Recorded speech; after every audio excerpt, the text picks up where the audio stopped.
Welcome, dear students. We'll continue with phonemes.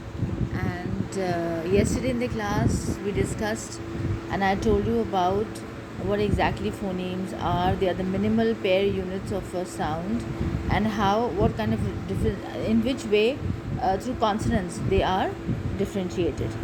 We also discussed with ample of examples the word per and bur and her and bat and bat and all these things. So phonemes are a part of system of one specific language. Hence, the phonemes of one language need not necessarily be like the phonemes of another language. Now, we cannot study all the various languages just to understand what exactly phoneme, how to make it understand to you, because that will be quite complicated for you.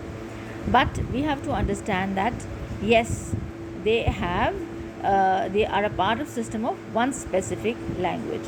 Now there is a writer, Gleason. He says that if anything which is said about the phonemes of one language happens to apply to those of another language, so we should not be so much concerned about it. For example, like the manner of articulation of a significant number of phonemes of both English and Hindi is not so much difference. Like the phonemes you have b, g, m, n, s, e, o, and some other are like the same basic sounds of Hindi, like b, g, m. In Hindi also you have, like in English you have b, so in Hindi you have b.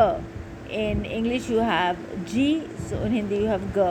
But we are able to make it, why we are saying we are able to utter the sound, like for g we say g sound, because generally the words with g you have like got, G-O-T or G-O-A-T, the g sound only, the Hindi g sound is coming. So we don't say if we have any word with the spelling G, so it's G when we speak the alphabet, but the sound that emanates from it is G. So A, B, C, D, E, F, G, and the spelling with the word becomes G. Like when we say the spelling, the spelling of got is G-O-T. We don't say G-O-T. We say G-O-t. But the alphabet is G. So it is not jot, it's goat. So the G sound comes. And like we have the same as E, U, and that is like quite similar in Hindi also. So all the same, it has to be conceived that there is a mark, not much difference, substantial difference, surface substantial difference between these two in phonemes in both the languages.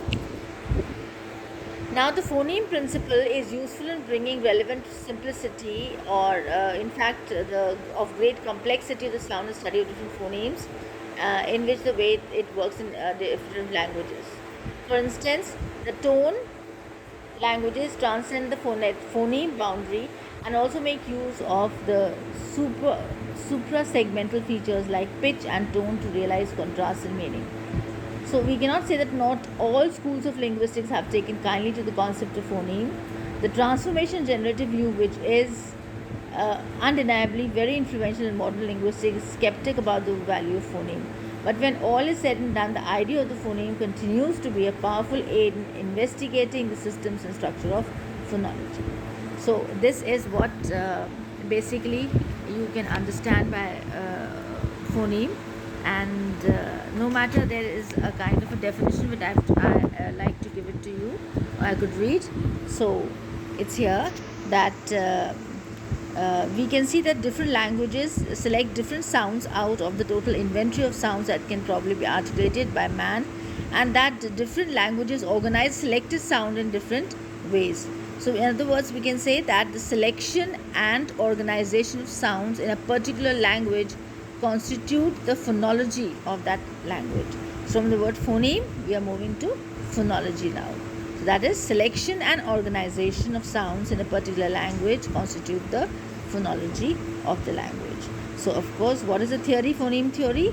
It's the consonant sounds forming the sound system of that particular language.